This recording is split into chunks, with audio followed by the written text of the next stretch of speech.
Con mayúsculas. Actores. No influencers, no youtubers, no estrellitas, actores. Y digo, nosotros ya hemos tenido la fortuna, yo he tenido el privilegio de trabajar con Andrés, lo tuve en mi película 5 de mayo, espero tenerlo en mi nueva serie. En fin, o sea, para mí es muy importante eso, y ese es un filtro que pareciera que es lógico hacerlo, pero en realidad nos enfrentamos constantemente a eso, e incluso cada vez más es muy difícil lidiar de repente con el lado de los intereses económicos de la producción, de la gente que pone el dinero, que te de alguna manera te condiciona y te dice, no, pero es que comercialmente nos conviene, y tú dices, sí, pero es que esa es una visión muy corta de ver las cosas. Al final del día, como decía Godard, del cine, en el caso de las historias que llegan a la pantalla, tienen que ser verdad 24 veces por segundo, y esa verdad nos la da la potencia actoral, nos las da un guión sólido. Entonces, en ese sentido, yo suelo tener ese primer filtro donde les digo a mis castineras, de verdad, no me manden algo que no sea realmente un actor. Es muy duro lo que voy a decir, pero es verdad, no todo aquel que quiere ser actor es actor. Yo creo que el actor nace y lo que hace es se pule. De la misma manera que el director nace en una escuela de cine, te pule, te da una serie de técnicas, pero no te convierte en director. Eso viene a mí me encanta la ópera, sí, pero yo no soy cantante de ópera. Por más que me guste y por más que cante y por más que tenga voz fuerte, ¿saben? Entonces, esa es la lógica. Y ya entonces yo ya me acerco a empezar a ver, y me gusta ver desde actores muy conocidos, a los cuales por supuesto les pido casting, porque pueden ser muy buenos y pueden ser muy conocidos, pero yo necesito ver, por ejemplo, la química que hacen con otros personajes. Muchas veces tú dices, este actor está increíble y este actor está increíble, pero van a ser pareja y a la hora de que los ves juntos no funcionan. A pesar de ser dos excelentes actores, también me gusta mucho ver actores frescos, me gusta muchísimo hacer esta mezcla entre nombres muy, muy conocidos y gente que jamás, he tenido la fortuna de debutar a muchísima gente, lo cual no es hacer caridad, ojo, o sea, al primero que nada lo hago porque a mí me conviene, porque a la historia le conviene, porque a la producción le conviene tener buen talento, pero también es parte de nuestra responsabilidad con el medio, nuestra responsabilidad artística, traer a esos nuevos talentos. No pueden estar los de siempre, digamos, ¿no? Lo cual no está mal, los de siempre muy probablemente están porque son buenos, ¿no? Pero también hay que traer sangre nueva. Y el segundo tipo de casting, perdón, creo que ya me extendí demasiado, el otro tipo de casting es lo que yo llamo un casting de francotirador, un casting teledirigido. Muchas veces tú como director, en mi caso yo suelo estar involucrado, más aún ahorita que estoy muy metido en el tema series, como showrunner, guionista, director, productor, o sea, eres la cabeza creativa de todo. Entonces tú tienes muy claro que tal personaje es tal actor, no tienes ninguna duda, porque ya trabajaste con él, porque ya te fue bien con él, no nada más en lo artístico, sino también en lo personal. Más adelante hablaremos de esa parte que es clave. O sea, no nada más ser buenos actores, buenos profesionales, sino además ser buenas personas, que es clave para poder tener una larga trayectoria en este medio, créanmelo, más de lo que se imaginan. Entonces, muchas veces tú dices, no, es que yo ya sé que para este papel quiero este actor, para este papel quiero este actor. Bien, veamos si está disponible, hagámosle un registro de cámara.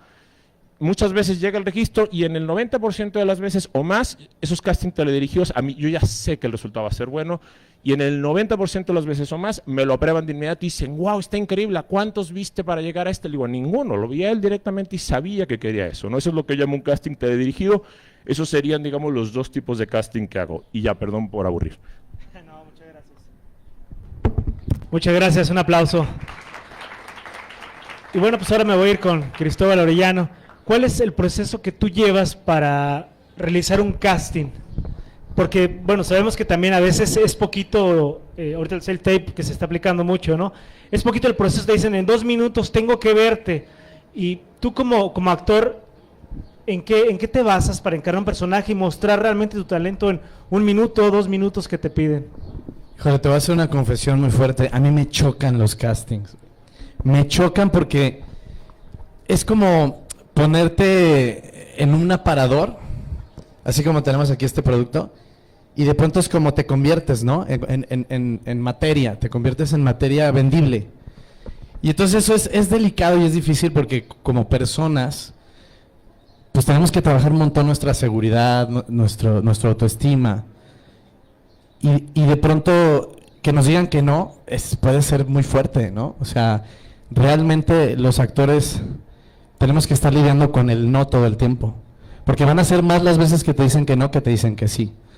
Y a mí me han dicho muchas veces que no, ¿no? Pocas veces me han dicho que sí. Agradezco, ¿no? Los pocos sí que he tenido en televisión o en cine o en teatro, porque han sido proyectos que he gozado muchísimo.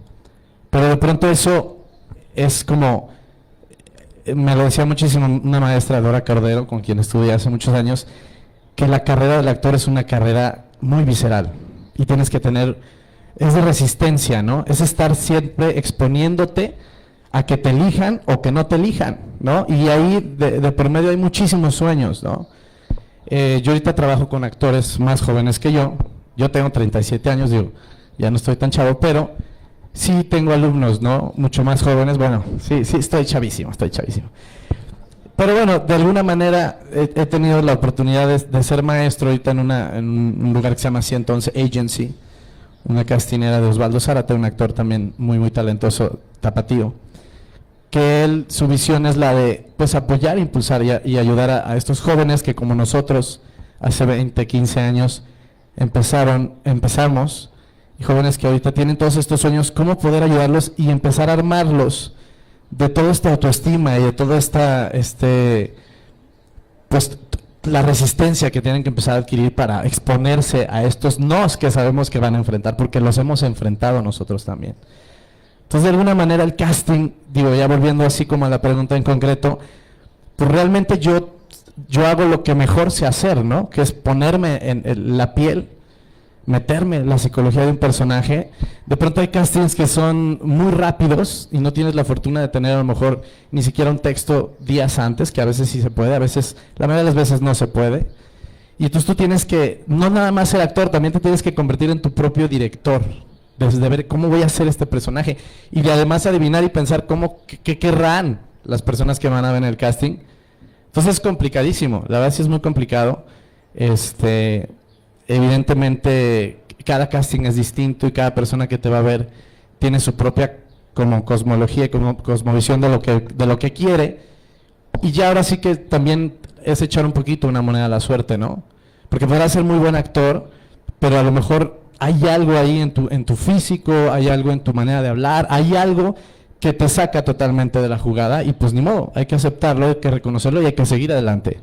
Y casting que no hayas quedado, pues ni modo, vámonos por el que sigue, y también soltar, ¿no? Esa parte de, bueno, no me tocó a mí, le tocó a alguien más, que bueno, y ya vendrán más castings, ¿no? Yo creo que es eso, es tampoco verlo como que es la oportunidad que estabas esperando toda tu vida, porque si no entonces te vas a hacer muchísimo daño. Es como verlo como es parte del trabajo, ¿no? Y ser profesional y prepararte para hacerlo también. Tampoco decir, ay, pues voy a llegar y a ver qué pasa. No. Es parte de, ¿no? Tiene su proceso y hay que hacerlo bien, hay que ser profesionales y nada, pues eso sería lo que te podría comentar yo. No, muchas gracias. Muchas gracias. Y ahora voy con Andrés Montiel. ¿Cuál es el proceso ahora creativo que realizas precisamente para hacer un casting? Ay, híjole, pues yo, contrario a lo que está bien tener opiniones contrarias y de eso se trata, yo no creo que los castings, por lo menos para mí, sean tortuosos o desagradables. Resolví esa parte conmigo muy al principio de mi carrera. Al principio fue realmente, porque no entendía, vamos, cómo procedía. Y sí, hay un montón de elementos alrededor de los castings. Definitivamente, al día de hoy estoy consciente que un casting no es suficiente para mostrar, vamos, todo el personaje. Eso es evidente. No se puede mostrar un personaje así de bote pronto. Necesita haber toda una construcción alrededor. Pero como ya resolví esa parte de que evidentemente muchas veces vas a recibir nos, y hay más nos que sís, para mí el casting es una oportunidad de tener una audiencia, de tener un público. Es como una minifunción, por así decirlo, ¿no? Una minifunción de teatro, bueno, grabado. Y me ha ocurrido que cuando he soltado esa parte de, vamos, de tener muchas expectativas del resultado de porque estoy audicionando para un proyecto que va a dirigir Cuarón o González Iñárritu. Más allá de eso, estoy pensando en función de que voy a tener gente que me va a ver. Y cuando logro como traspasar esa parte de, ay, es el proyecto de Cuarón y tengo que hacerlo increíble, me han sucedido las cosas de que, ok, no quedas en ese proyecto, pero tu casting gustó y el siguiente proyecto resulta que le muestran ese casting que hiciste para ese otro proyecto. Mira, pero está este actor que hizo este casting para este proyecto que no se quedó y míralo. Ah, háblale a él. Me ha ocurrido varias veces. Entonces, a partir de ahí aprendí que siempre tienes que entregar, como acaba de decir bien, lo mejor de ti en ese momento, en las circunstancias que se te planteen. A veces es complicado porque te mandan las escenas en la mañana y necesitan el casting en la tarde. Eso no es lo más cómodo ni lo más apropiado para trabajar, pero a veces así es, y a veces no es por una exigencia, vamos, de ellos o un error de ellos, sino a veces les hablan y dicen, no, pues se nos cayó fulano, pero hazle la prueba a Montiel porque lo queremos ver. Oye, pero lo necesitamos para hoy a las 5 de la tarde. Híjole, como que me estoy retirando mucho del micrófono. Ahí estoy. Y sí, eso no es lo más, o sea, el terreno más apropiado para ser creativo, definitivamente, pero volvemos a lo que dije al principio, es verlo como la oportunidad de tener un público que te va a ver, entonces tienes que echarle todas las ganas. Y ya, pues, eso es lo que trato de hacer. La conciencia la tenemos que tener presente los actores todo el tiempo, de que somos parte del engranaje de un equipo que está buscando, pongámosle así, volviendo a la metáfora del fútbol, meter goles, en este caso hacer películas o hacer series, crear una ficción que no es cosa fácil, y eso te permite, o bueno, por lo menos a mí como Andrés me permite sentirme cobijado, sentirme arropado, sentirme, valga la redundancia, parte de un equipo que está buscando lo mismo, y eso creo que es primordial. Tan. Muchas gracias, fuerte el aplauso, muy interesante todo esto que nos están compartiendo. Bueno, ¿quieren agregar algo? Ya pasamos directamente a preguntas y respuestas. Preguntas de acá, pasemos. Todas Venga, las échalas. inquietudes que tengan, es momento, no siempre tenemos a personalidades de ese tamaño para poder compartir estas experiencias. Si alguien tiene alguna pregunta, levantamos la mano y le hacemos llegar el micrófono. ¿Para el director? Sí, pues creo que el sueño es el día a día. Justamente yo, pues muy jovencito, muy en mi época, digamos, adolescente, tenía yo muy claro, no forzosamente tenía claro que quería hacer, pero sí tenía claro que no quería hacer. Y ese fue un muy buen punto de comienzo, ¿no? Yo tenía muy claro que quería hacer cosas creativas, comencé mucho por el lado de la música, con grupos de rock, tocando guitarra, en fin, o sea, primero pensé, digamos, que iba a ser rockstar, me preguntaban a los 12, 13 años que iba a ser de grande, yo decía, yo voy a ser rockstar. Para mí, posteriormente eso se convirtió en poco a poco, digamos, la vida me llevó a empezar a explorar más por el lado de la fotografía, de las cámaras, ¿no? Empezaba yo de repente a hacer los primeros videoclips de mis bandas de rock y creo que les gustaban más los videoclips que las canciones. Entonces tuve digamos, la rápida visión de decir, mira, si es por el lado artístico, no es forzosamente por el lado musical. Entonces, a lo que voy es que al final del día, si yo estoy en esto, y como digo, pues ahorita en agosto ya cumpliré 30 años de la fortuna de llevar en esto, si yo estoy en esto es porque no me gusta trabajar. Yo no trabajo como director de cine, como showrunner, como guionista, como director, como productor musical, como editor. Yo soy director. Yo soy esto es mi vida, esto es mi estilo de vida, esto es mi religión, esto es mi deporte extremo, este es mi dark side, ¿saben? Esta es mi fuerza. Y creo que ese es el sueño. O sea, siempre va a haber algo más, digamos, ¿no? Como aquel dicho de la utopía, ¿no? Que sirve precisamente para avanzar, aunque no la alcancemos. Pero creo que el sueño es el día a día, es el poder abrir los ojos, voltear a tu alrededor y decir, me gusta lo que estoy viviendo, estoy contento, digamos, justamente haciendo eso que me gusta y que además de repente me paguen y de repente me paguen medianamente bien, pues se agradece muchísimo. Creo que ese es vivir el sueño y siempre es el día a día. ¿Alguien más? Gracias. También para el director. ¿Cuál es tu proceso para resolver un conflicto en el set? Y me refiero a un conflicto crítico, de que faltan 5 minutos para grabar y se tiró la cámara o el actor se accidenta o empieza a llover, no sé. ¿Cómo es tu proceso para tratar de resolver eso?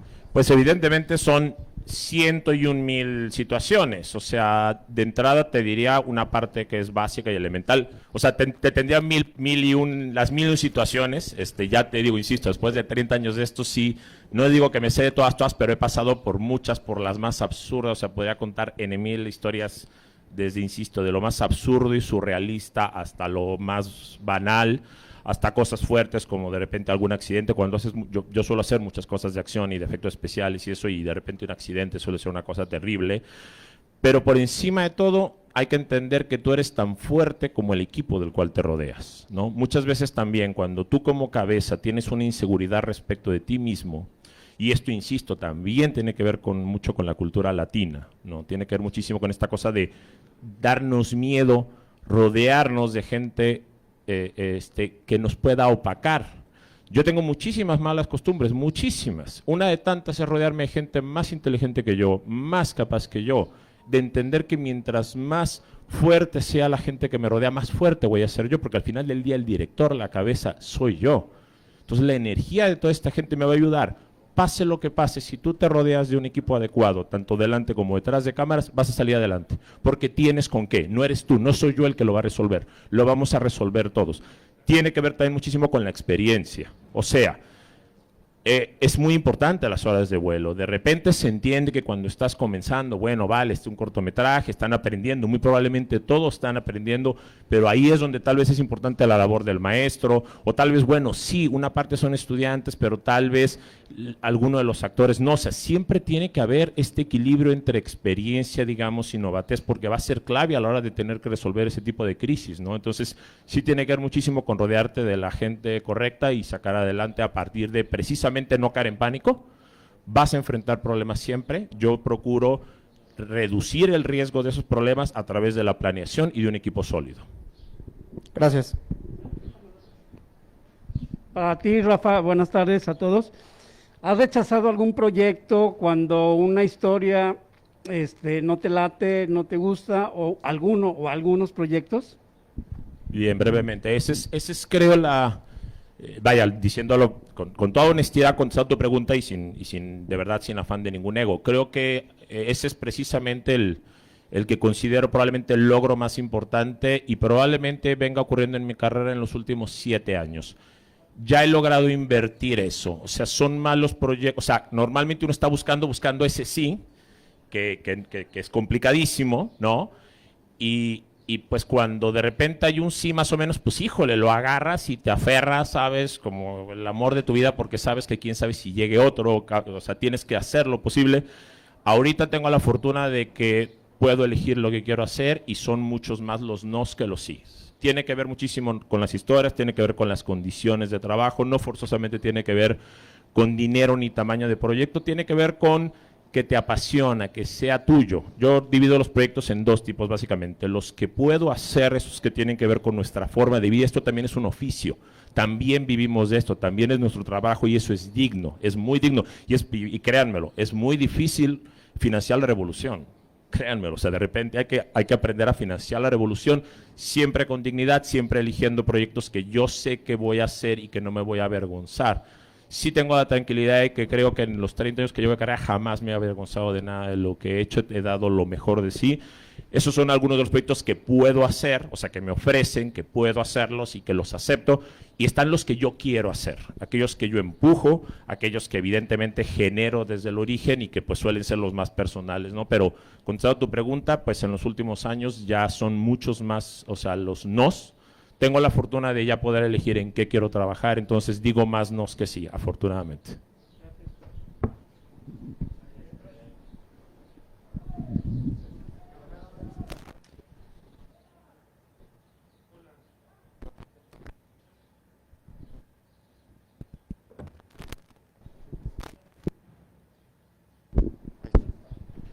Hola, Oscar Larios de Sónico Radio. Sabemos que actualmente la industria cinematográfica está cambiando. Hablan ustedes que ahora ya no están haciendo películas, sino están produciendo teleseries o series. ¿Cómo definen el concepto y si realmente están tomando en cuenta las plataformas independientes como Film Latino, por ejemplo, o han pensado en dónde lo van a proyectar este tipo de producciones? ¿Andrés Montiel o al director? Sí, mira, hay una cosa que, vamos, las plataformas están, por lo menos desde el punto de vista del actor, están dándonos muchas opciones, que eso me parece muy, muy interesante. Pero a la par también, al tener muchas opciones, se puede volver a la larga, creo yo, y ya se está volviendo un poco como el que mucho abarca, poco aprieta. Entonces, creo, este es mi punto de vista, obviamente, todo es mi punto de vista. Creo que ahora la exigencia viene hacia el contenido. Entonces, esa es la parte positiva para los que estamos detrás de, porque ahora nos va a exigir crear mejores contenidos que puedan jalar más la atención del público, ¿no? Ya no va a ser tanto, evidentemente, digo, seguirán estas grandes superproducciones hollywoodenses que ya sabemos cuáles son, de los superhéroes, no sé en cuál vayan, la 135 que llevan, no tengo nada en contra de los superhéroes, no me vayan a linchar, pero están muy dignas, pero nosotros hacemos otras cosas porque no tenemos esos presupuestos.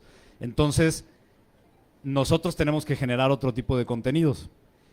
Y creo yo que claro que consideramos, digo, varias de las cosas que yo he hecho están en Filmin Latino y se están abriendo más plataformas. Bueno, Disney acaba de abrir una plataforma y seguirán habiendo subsecuentes plataformas. Entonces creo yo que viene una etapa interesante para México, en general para la producción audiovisual viene muy interesante, porque, insisto, ahora va a ser la lucha por el contenido, porque tanta calidad tiene la historia que estás contando, no tanto el actor protagonista que es el más famoso o el menos famoso, lo que sea, sino la historia que cuentas, ¿no?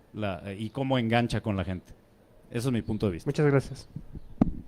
Bueno, va para el director. Yo también me dedico a hacer videos musicales, más que nada. Quería tener así como...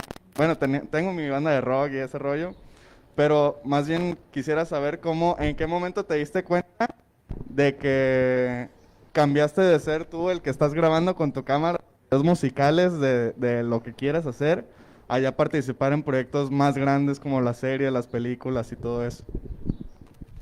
Pues mira, creo que tiene que ver con una cuestión de prueba-error y con no tener miedo, digamos, a la crítica buena, mala, constructiva, destructiva, mala leche, etcétera, etcétera. O sea, la única manera en la que tú vas a descubrir qué tanto puedes avanzar es comenzar a caminar. Es como dice la canción, ¿no? Se hace camino al andar. O sea, vas avanzando y vas siendo receptivo ante las cosas. De repente, como tú dices, haces un videoclip, de repente empiezas a contar alguna historia, haces un pequeño corto y empiezas a ver un concepto que a mí me resulta absolutamente clave aún hasta el día de hoy, la resonancia de eso. O sea, si tú haces algo, digamos, y lo presentas, bien sea en festivales, bien sea en concursos, bien sea en tu entorno escolar, bien sea en un canal de videos, y eso tiene una resonancia, o sea, está siendo visto, te están pidiendo más, está habiendo algún tipo de crítica medianamente constructiva. Ojo, hay que ser muy objetivos en esto. Si se lo presentas a tu mamá, te va a decir que está precioso y que claro, que su hijo es precioso, porque así somos los papás, o sea, vemos bonitos a nuestros hijos, existen horrendos. Eso es normal, pero tú no puedes estar haciendo, si que quieres dedicar a esto, no puedes estar haciendo cosas para la autocomplacencia, digamos, y para aquellos que te van a decir, uy, está padrísimo, échale muchísimas ganas, nunca cambies, vales 1000. Evidentemente, tiene que ver muchísimo con que si algo estás haciendo y se empiezan a dar las condiciones para que lo sigas haciendo, pues quiere decir que algo estás haciendo medianamente bien. Yo de repente hice un cortometraje estudiantil, lo metes a un concurso, gana. No quiere decir que forzosamente eres tan bueno como cuando ganas y eres tan malo como cuando no ganas. Eso es bastante relativo. Pero sí es un indicador de que tal vez por ahí va algo, ¿no? y de repente pues te das cuenta que vas a otro concurso y vuelves a ganar y de repente haces un segundo corto y te vuelven a seleccionar, no ganas, pero las críticas y en general los contactos fueron muy buenos. Yo comencé a dirigir profesionalmente estando en la carrera muy chavito, gracias a mis ficciones que hacía yo y a las cuales sí le metía como toda la pasión y con lo que había. Estamos hablando de una época, principios de los 90, en los cuales no existían las herramientas que hoy se tienen. Hoy puedes hacer una película con este celular, ¿no? La película entera, editarla, musicalizarla, todo lo puedes hacer aquí. En ese momento, evidentemente, pues era muy difícil encontrar cámaras de cine, latas de cine, ¿no? A los que nos tocó trabajar con el celuloide. Las cámaras de video pues tenían una serie de limitaciones técnicas y creativas, pero bueno, era hacerlo con toda la pasión y de repente darte cuenta que eso te llevaba a algo. A mí mi primer chamba ya formal, digamos, me llegó estando en el ITES, me acuerdo perfecto, en quinto semestre presento un cortometraje de ficción, que en realidad ya era un mediometraje, porque ya entonces ya estaba yo por los mediometrajes, o sea, ya había hecho unos cuantos cortos y decía yo, no, hay que ir por más, ¿no? Y de repente en un concurso de ficción estudiantil, meramente estudiantil, gano y se me acerca uno de los jurados, que era alguien externo de una ONG, y me dice, oye, me gustó muchísimo lo que vi, porque yo hacía contenido social, político, acá, izquierdoso, radical, en ficción, cosa que en ese momento era como novedosón, digamos. Y me dicen, oye, pues te quiero ofrecer chamba porque nosotros vamos a montar una productora y quisiéramos hacer eso que haces tú, llevar los problemas políticos y sociales a la ficción. Y yo sí, perfecto, ¿no? Yo así de, bueno, pues, ¿en dónde está el cable donde para cargarlo, no? O sea, yo así listísimo. Y dice, no, queremos que tú seas el director de la productora. Y esa fue mi primer chamba, oficial. Entonces yo comencé, digamos, como director a partir de ahí. Y desde entonces, pues, todavía me la siguen creyendo de que soy director. Entonces, pues, está bueno. Sí, bueno. Hola para el director. Buenas tardes. ¿Cómo definirías actualmente la época del cine al día de hoy? Así como, ¿cómo crees que se hablaría en unos 30 años del cine en la actualidad, así como se habló del cine de la época de oro? ¿El cine en general o el cine mexicano? Cine mexicano, ok. Estamos pasando por una etapa extraordinariamente compleja, ahorita particularmente muy difícil, yo diría crítica, una de las peores que hemos tenido a causa de la pandemia. La situación es muy crítica porque la exhibición en cines, la distribución en cines se ha prácticamente destruido, se ha caído y era una de nuestras más importantes fuentes de financiamiento para hacer las películas, los apoyos oficiales, los que también están en peligro, que también con las nuevas políticas se han ido reduciendo y con la crisis económica aún más, no son suficientes sobre todo cuando quieres contar cierto tipo de historia, cierto tipo de producción que conlleva un uso de recursos importante y la distribución y la preventa de tus materiales a partir del éxito en taquilla era una de nuestras más importantes fuentes de financiamiento y eso se ha perdido, por lo menos por el momento. Se formó un tapón de películas mexicanas que no han salido, entonces ¿qué es lo que pasa? Que ahorita no se está metiendo más dinero hasta que no salgan las distribuidoras. Por poner un ejemplo, ¿no? Yo he tenido la fortuna de tener, por ejemplo, 3 películas con videocine en las cuales ellos habían invertido $6 millones en películas mías. Las 3 fueron top 4 de taquilla en su respectivo año y se vendieron prácticamente en todo el mundo. Y ahorita que estábamos haciendo justamente una película en Guadalajara y que se nos paró por la pandemia, de repente me dicen, Rafita, con todo el corazón del mundo, o sea, sabemos, o sea, ni siquiera nos tienes que enseñar la película, ni el guión, ni nada, ya sabemos lo que vas a entregar.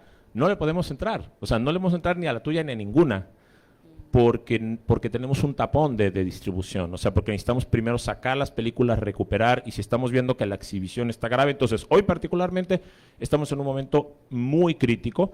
La parte buena es justamente esto de lo cual hablaba Andrés, es que viene una nueva etapa en donde creo que se va a transformar, se está transformando, y yo diría que en contraste se va a convertir en una época de oro, si no es que ya lo estamos empezando a vivir, específicamente con las plataformas Disney, Netflix, Amazon y todo lo demás que llega en los años por venir. Nos acaba de abrir un abanico enorme a los creadores cinematográficos, a los creadores de contenido de calidad prime, que cada vez va a ser más complejo y va a ser más complicado, más bien en términos ahora sí de la calidad. ¿Por qué? Porque ahora tú vas a Netflix Y una película que muy probablemente, si de haber llegado a los cines, no le hubiera ido tan bien por su perfil, de repente es vista por millones de personas en el mundo, pero además estás compitiendo con producciones de Alemania, con producciones de Inglaterra, de Francia, Estados Unidos, entonces ya tienes que estar al mismo nivel. O sea, ya pensar hoy en una producción, en una película, en una serie, en una miniserie, digamos, en estos contenidos prime, que es, digamos, en lo que yo me especializo, sin entender que tienen que ser transterritoriales en todo sentido de la palabra, en términos de la calidad audiovisual, de su lenguaje, de su manufactura, de sus códigos, de las historias que cuenta. Hoy por hoy contar, por ejemplo, o sea, hay que quitarnos, que considero yo desde mi perspectiva, hay que quitarle ya el apellido. O sea, ya hoy pensar en, vamos a hacer cine mexicano, creo que es una visión limitada, por decir lo mínimo. Creo que hay que hacer buen cine, hay que contar buenas historias, hay que contarlas de la mejor manera y en algunos casos podrán llegar al cine cuando éste se recupere, en algunos casos están en las plataformas, que es una maravillosa oportunidad. Hoy, más que nunca, creo que estamos empezando a vivir una época dorada en ese sentido y creo que irá creciendo en la medida en que vayamos ganando posiciones los cineastas precisamente en este espacio, digamos, en estos espacios en donde primero por diversas cuestiones empezaron a ser tomados específicamente en Latinoamérica por gente que venía, por ejemplo, del mundo de las telenovelas y que se nota en los productos, ¿no? Te das cuenta que dices, híjole, o sea, sí es una serie, pero serie entre comillas, ¿no? No termina de tener esa manufactura para poder competir con las series norteamericanas, con las series europeas, con las series asiáticas, ¿sabes? Entonces, conforme empezamos a ganar, digamos, un poquito de terreno, aquellos que por lo menos hacemos una lucha constante por la calidad en todo sentido y por la transterritorialidad, hay muchísimo futuro más en esa parte que en la parte de la exhibición. La exhibición está en un momento absolutamente crítico. No sé si el cine en 30 años se va a convertir en una leyenda, en algo que podemos decir nosotros. Yo recuerdo que existía una cosa llamada cine, ¿no? Gracias.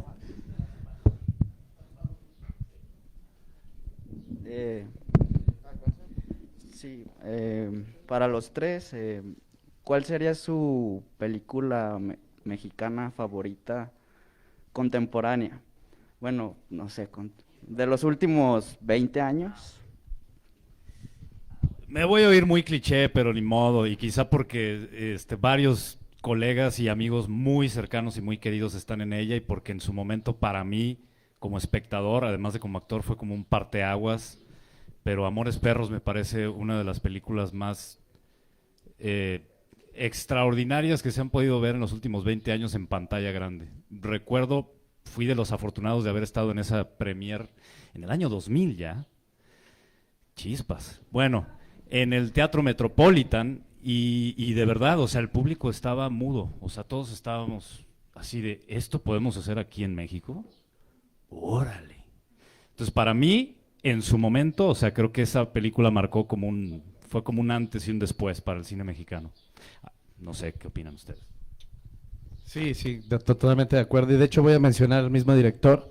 Bueno, antes tengo que decir... ahí está. Cualquiera de Rafa, eso sí lo tengo que decir, no es porque esté aquí presente, cualquiera de Rafa. Sí, sin embargo, para mí una película que no es 100% mexicana, pero sí de un mexicano, que acaba de mencionar Iñárritu, Birdman. Para mí Birdman es una obra maestra en toda la extensión. Desde cómo fue planeada, la fotografía, los actores que bueno, no son mexicanos, tengo que decirlo. Para mí ese es como lo que a mí me inspira hoy por hoy, ¿no? Y además que la historia conectó muchísimo conmigo cuando la vi en ese momento que salió. No, entonces esa es ahorita no sé, a lo mejor ya luego surgirá otra, pero esa es ahorita la top list para mí. Amores Perros, igual, por todas las razones. Por todas.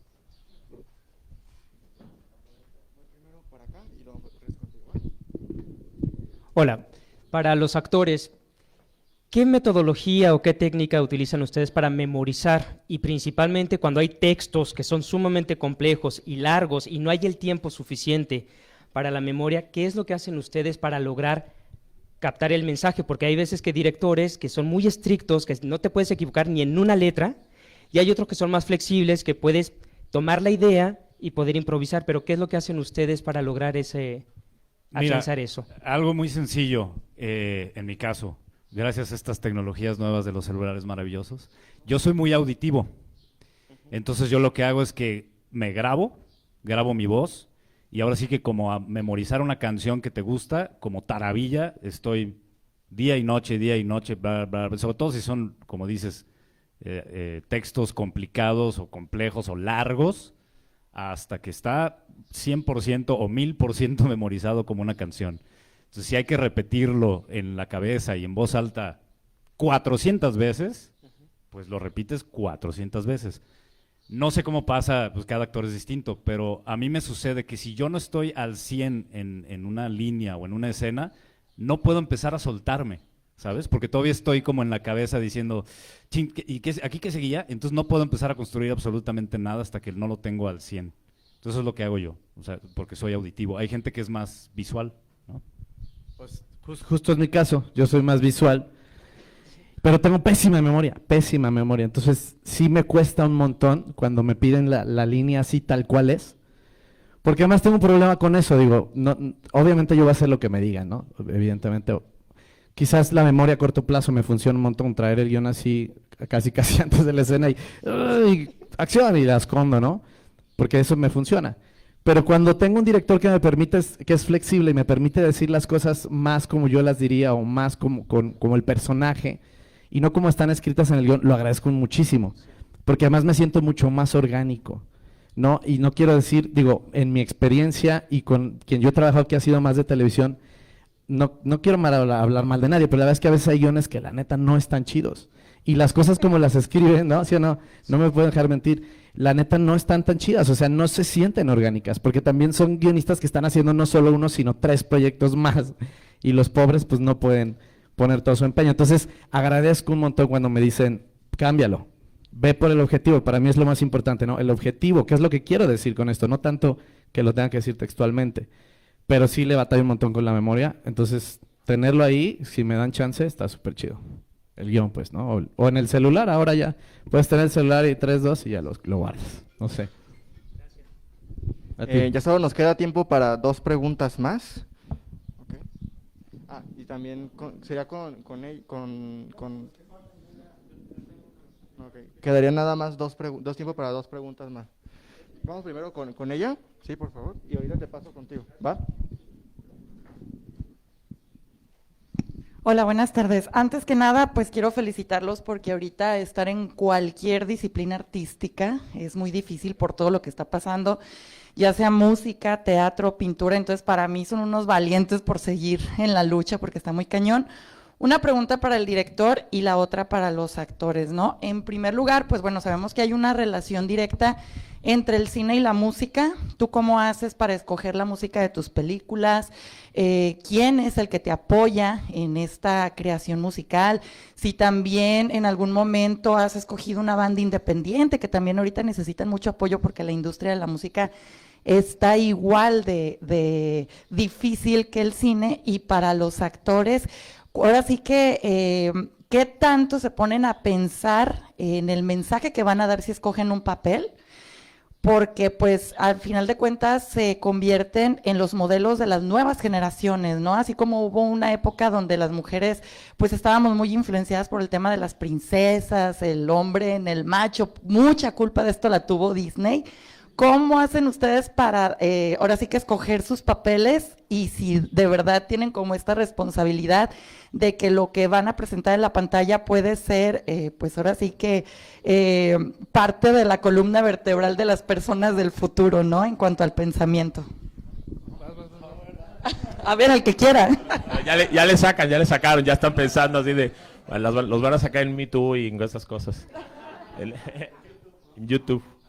No, yo particularmente tengo un procedimiento creativo en general, extraordinariamente musical. Si tú, digamos, vas a mi estudio, parece más el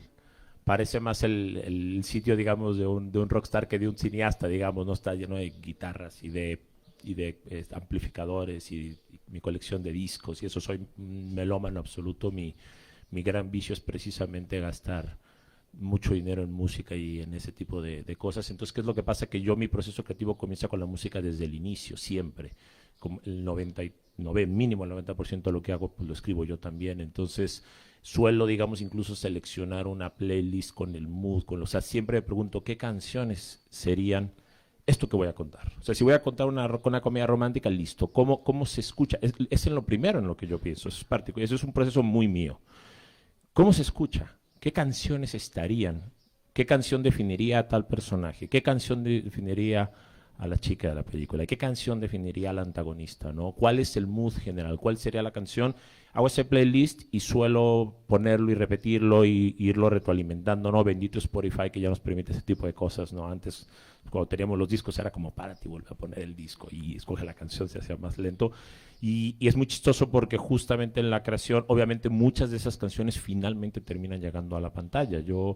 Prácticamente es incluso un sello, no existe, en el caso mío, no existe. Si tú ves cualquiera de mis películas o de mis series, en todas hay un muy marcado gusto, estilo y escenas musicales específicas. Digo, la última serie que hice para Amazon, que fue justamente la de Brutas Nada, digamos, fue una de las primeras cosas, digamos, que yo traje. Sabes, canciones clásicas y las hicimos en versiones más recientes, ¿no? Cosas de Madonna, en fin, o sea, es una parte absolutamente clara. Muchas veces tienes, por ejemplo, la limitación en la cual nos enfrentamos todos, presupuesto, ¿no? Entonces dices, híjole, yo quiero X canción o yo quiero tal cosa, pero evidentemente el presupuesto no te da. La música, y sobre todo si es muy conocida, suele ser muy cara, los derechos. Todo este tema legal suele ser extraordinariamente complejo y si lo manejas mal se puede convertir en una verdadera pesadilla, ¿no?